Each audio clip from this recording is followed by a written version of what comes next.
I want to welcome you to Dream Chasers Radio with me, your host, Yaya Diamond. What's up, peoples? How you doing? Okay, you know what I'm going to say. Yes, go ahead and say it. It's a wonderful day. Yes, it is. It's a wonderful day, and I have wonderful guests on my show. This guest is amazing.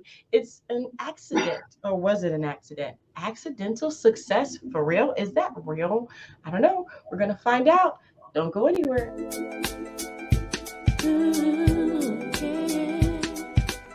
So I have an author on. I love authors. You know why I love authors? Because authors have to do things that I don't want to do, which is sit down and write. I don't do that. But I admire their, how would you say, sit down and writing attitude, because I can't even begin to think about putting what I'm saying on paper. I guess I'm just a little bit too wired, but this gentleman right here, he is amazing. He's not as wired as I am, and I want to welcome him to the show. M.A. Dillard, welcome to the show, sir. How are you? I am doing fabulous. Thank you for asking, Yaya. Today is a great day. Isn't it though? It is a great day. It's a great day. It's a yes. Thank you so much for backing me up there. So you're a writer, you're an author. How did you know you wanted to do that? Well, once again, that's the premise of my book as well. Accidental success, accidental millionaire retirement. Me becoming an author was an accident. Mm, I What love I it. noticed is a lot of people were gravitated to my story. They were Mhm. like, "Wow, that's a great story. Can you tell me more about it? You should write a book." And the more and more people I kept coming into contact with, the more people wanted to know more about me and my life. Thus, I started putting pen to paper and I started writing and writing and writing. And 9 months later, here we have it: accidental success, accidental millionaire retirement, and I guess an accidental author. I knew it. I knew it. I think I only have the attention span to write a t-shirt.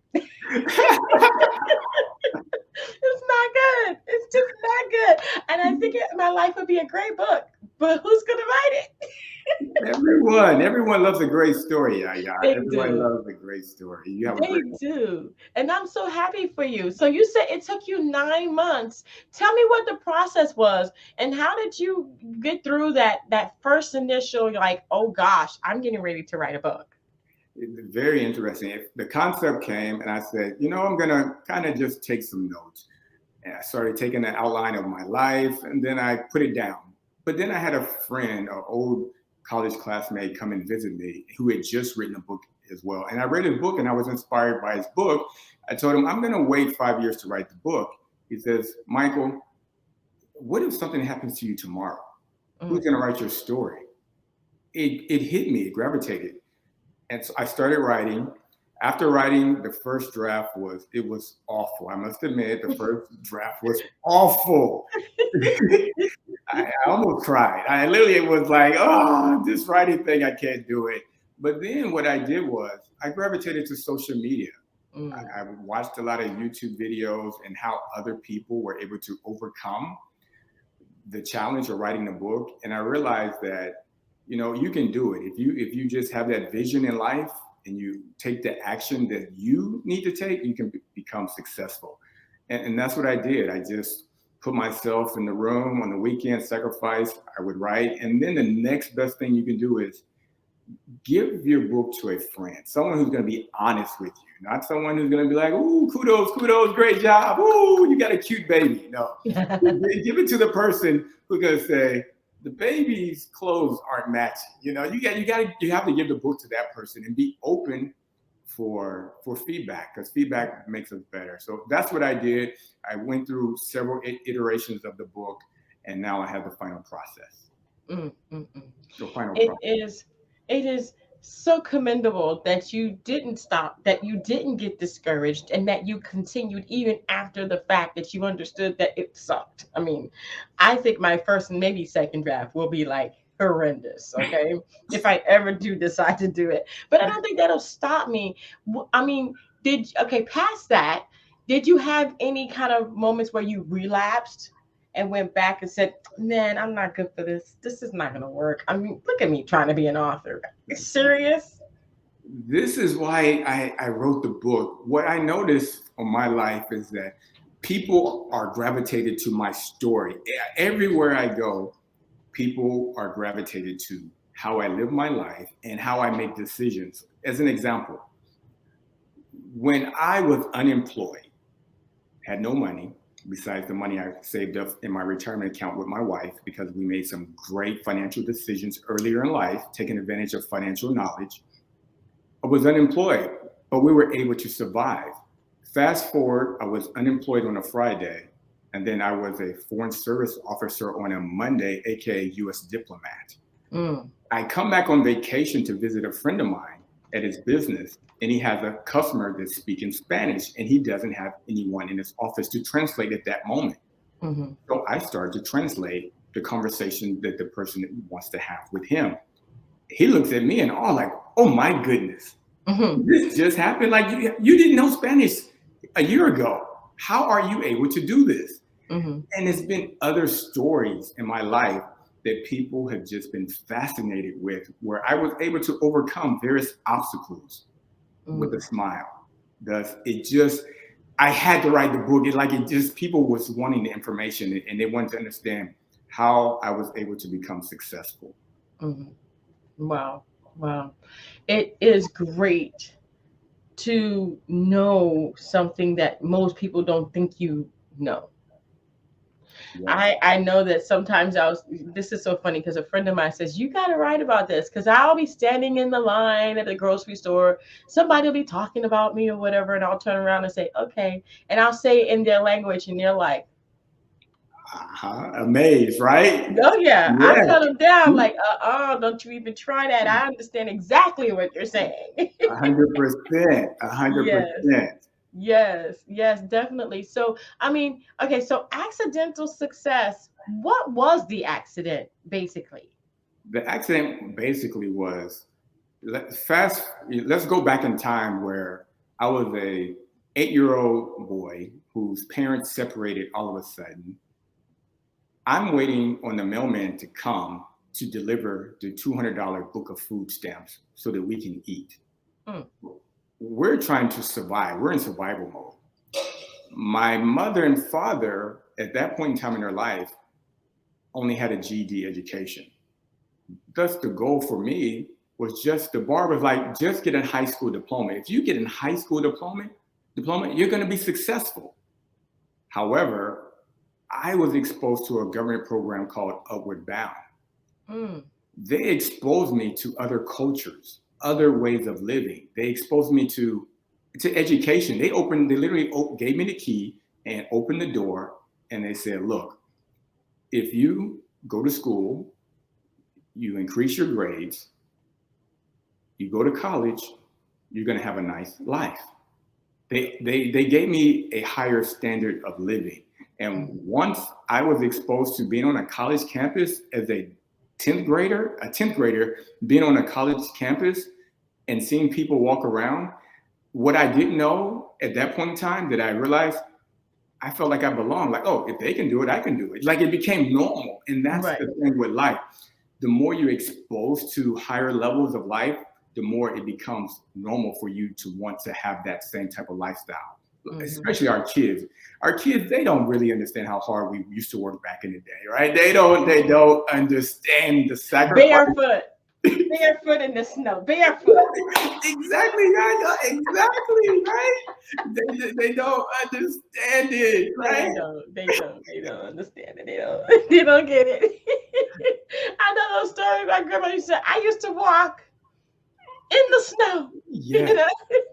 But yes, it's true, they did. They did. yes. And I think that we have similar experiences. And as the times go, the children are so, how would I say? Okay, so our generation did things to advance ourselves so much that our children didn't really have the hardships that we had. And if we keep going backwards, so on and so forth. So we've been kind of pampered. So now these children that are here today, these 18 through what, 25, they're like, oh, I don't want a job. Oh, please. I'm gonna be a YouTuber. You know what I mean? Yeah, They've tell never me about it. Tell me they, about it. I know, right? They've never had the experience of getting up at 5 o'clock in the morning and walking through like 2 or 3 feet of snow to get to school. You Never, know, never. they don't have that because there's a bus that picks them up and takes them. I didn't have a bus. And you touched on something, Yaya, YouTube. You know Hmm. what that means? That means internet. When I was Hmm. growing up and you was growing, there was no internet. None. I didn't know what None. success was. You had a job, and that was Hmm. it. You just had a job. That was success. But Yep. once I got exposed to going to the art museum, I remember I went and I saw a famous person at the art museum because of the Outward Bound program during the summer, and it was like, wow, that person looks like a normal human being. So Hmm. it was the exposure that really changed the trajectory of my life. Yeah, yeah. I understand that. I totally understand it because I grew up in a family of musicians, and my auntie also worked as a security guard in Chicago for the museum. And so I was exposed to so many different things and just stadium full of people and people who were very successful. I always wanted to find out what other people did because I was so limited to what I understood as life. I didn't know that there were lawyers. I didn't know that there were bakers. I didn't know, I just knew music and my auntie who worked as a security, so that's why I started the station. So I think a lot of people don't understand that you do have to go, you do have to work, but you also have to be happy. How happy are you with your book? Would you write a new book, and after that will you continue? Yeah, I am so happy about the book. The reason why is like the premise that I have in the philosophy in life is vision plus action equals success. If you literally make it into a math formula, you take vision, you add the action that you're going to take, and Mhm. you will become successful. That's been my motto. Thus, to answer your question, I do plan to write another book, and the book is going to be called Generational Wealth to Retire Rich. I Mm. believe that we need to teach, us older people need to teach financial knowledge to our kids in order to build the generational knowledge so that they can enjoy success. Because, like we said, when we grew up, there was no internet. We had to No. learn this knowledge on our own, right? Oh And my pass it gosh. and pass it down. Oh yeah. Yes. Oh So I yeah. Oh do yeah. plan on writing another book about financial knowledge in a fictional story format. So stay Hmm. tuned. I remember the icon for the computer. You remember the icon for the computer was like this it was like this big gigantic TV with a big it was like that big in the back, and it had like the box, and I had that when Yes. it first came out. And internet was dial up. It was like Oh, yeah. eh. Oh Yeah. my You can't gosh. believe it. But the internet, after I got out the army and I came back and I was taking some college classes, I'm in class with people who are a little bit younger than me at the time. And I'm asking, I'm like, excuse me, can you tell me what this internet thing is and how to get on? Like, I'm like 5 years older than the person Oh asking them my how to get on the internet. gosh. I know how you feel. I definitely know how you feel. And I mean, back in the day, if you didn't know computer programming, you couldn't play a game. You couldn't do it. Now we got Microsoft and Windows and all these other things that just make it so easy for us to do it. And cell phones. Let's just go there. It was not a cell phone. It was like you need to be home by the time the sun hits the The treetops. sun. Oh, There yeah. was not, there was no cell phone to call you. When you went, you better call you. If you went to your girlfriend's house, your boyfriend's house, in Chicago, we call that our friends, our boyfriends, our Yes. girlfriends. Of Okay. course. You better make a phone call to the house to make sure they know you made it okay. Because if you didn't, they were coming over there with the whip. Of course. That was like nowadays, what's the younger generation's definition of fun during the summer, right? It's like Mm, doing something on the internet. Back in the day, your mom and dad was like, get out the house, don't come back. Get that's out, right. don't come back. That's it. You were outside jumping rope. You were riding your bikes. You were Yeah. doing something. You were playing ball, handball, someplace. You were sweating and sweating. And when you got home, you were funky and you were going in the shower. Yes, it was. And those were the good.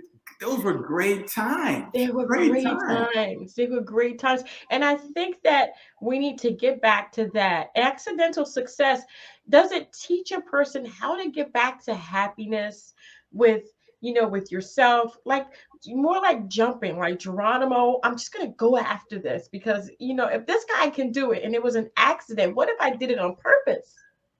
It does. When you dive deeper into the book, where I'm able to really provide additional details, you will see that yes, I'm a foreign service officer. Thus, I carry a diplomatic passport when I'm overseas internationally. However, if you go back in time, how did I get there? Well, I got there because I had a vision. Once I was exposed to, for example, when I was in the Army, I got out of the Army and I told myself I wanted to get a college education because I wanted to work in the office. I wanted to work in an air conditioned environment. Because at the time before I joined the Army, I was driving 45 minutes to work, working 9 hours on the factory floor, driving back 45 minutes, and then having to get up to go to college. Mm, Like the factory floor was 100 degrees. mm, I was wore out. I was tired. I was tired, Yaya. I was tired. So when mhm, I said, no, I can't do this. So I joined the Army to get a skill and to mhm. get money to pay for my college education. When I got out, guess where I ended up working? Right back in the same factory floor I Oh left. no. I was right back there, Yaya. But hey, the vision, by having a vision, guess what happened? I walk in there one day, strolling into the factory, hot, sweat coming down my face. I was like, oh, another day. But I got my books in hand, so I'm ready to study at lunchtime. On the job board, it says they're looking for a technician that can work on second shift. Well, guess what, Yaya?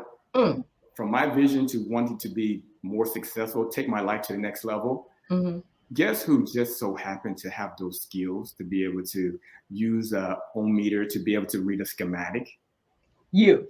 Yes, Yes. Michael Dillard had those skills because I told myself, there's more out there in life. Mm, Don't just settle for where you're at. If you're a person that wants to rise up, you can rise up. It won't be tomorrow, but it will happen in due time. Next thing you mm. know, I'm in the air conditioned office, nice air. When they say I'm sitting there studying, they say, oh, we have a problem on line 4. I come out, fix it, using my technical knowledge, and I'm right back in the office sitting down in the air conditioning. Oh my gosh. So the point being is, I truly believe that if you have a vision to do something, let's change it to getting in shape. You want to Mm, get in shape. What I realize in life is everyone is different, and it's okay to be different. Success comes in different ways. If you mhm, want to exercise and be healthy, that means different things. Some people are okay with riding their bike for 5 miles Monday through Friday. Well, others say, I can't ride a bike for 5 miles. Well, some people swim. Some people jog. Thus, mm, the point being is you have the vision, choose the action that you believe in, choose the action mhm, that resonates with you, and then success will come. You will become healthier, you'll be able to mm, run longer, jump higher, lose weight, whatever that mm. is. Wow. Wow. A lot of people say there are no accidents, that this was destiny. Do you believe that destiny is following you around? I mean, do you believe that the destiny of you becoming who you are today was just written, or was it something that or do you believe that it was your actions and your choices that brought the destiny that you have today into fruition? I believe it's a both. I believe both have to come together. There's a saying, right? You can take the horse to the water, but you can't make the horse Hmm. drink. Right. So it could be that this was meant for you, but if for Hmm. some reason you just don't want it, you don't want to drink that water, it won't happen. Thus, Right. I believe it takes both. You have to have that desire, and destiny has to play a part in it as well. I Hmm. believe they both come together. Wow, wow. Well, I want to thank you so much for being on the show. Mr. Dillard, do you have any advice to those people that have a life that everybody keeps telling them you have to write a book? You just got to. What do you say to those people today? One of the great stories that I put in the book is my motto that I've learned to live by is, if they can do it, you can do it. And I say that because when you become a leader, right? You become a leader managing 10 people. Guess what? Those people didn't start off managing 10 people. They started off managing themselves. Then they got a promotion. The promotion allowed them to manage 10 people. Thus, it's exposure. Thus, you have to get in the race. Thank you so much. Thank you. You're so right. Yeah, I gotta manage me. It takes a lot. I don't have anybody under me yet. Yeah, but see, there it is right there. You said, yeah, that's the point, right? You have a vision. I caught the Yeah, vision. The vision is that's right. you do Yeah, plan to grow your wonderful platform. And I know yeah. your listeners and audience are going to spread the word that they have to listen to Yaya Diamond and spread the word. Thank you. Thank you. Yes, they do. You have to spread the word that this is an amazing platform. And not only that, that you're an amazing author, an accidental success. Yes, yes, yes. It was not in the cards when I was getting those food stamps that I would be in this situation.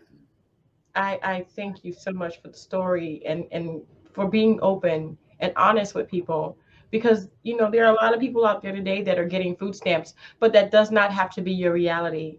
You can change it. You too can become an accidental success. You need to get this book. Go to Amazon.com and go and look for Accidental Success by Michael Dillard or M. Mad Dillard. I like saying that. I just think that's so cool because his initials are MAD. So if you can't remember anything, just remember Accidental Success and MAD, MAD. And that's how you're going to find him. Michael A. Dillard. Thank you so much for being on the show. It's been a pleasure, Yaya, and thanks to the fans for listening. And thank you guys so much, like he said, for listening. And don't forget to dare to be different. Until next time, guys, don't forget it's easier to jump than to stand and watch everybody else do it. Until next time, guys. Bye. Mr. Dillard, don't go anywhere. I need to talk to you. We got some success going on here. Okay.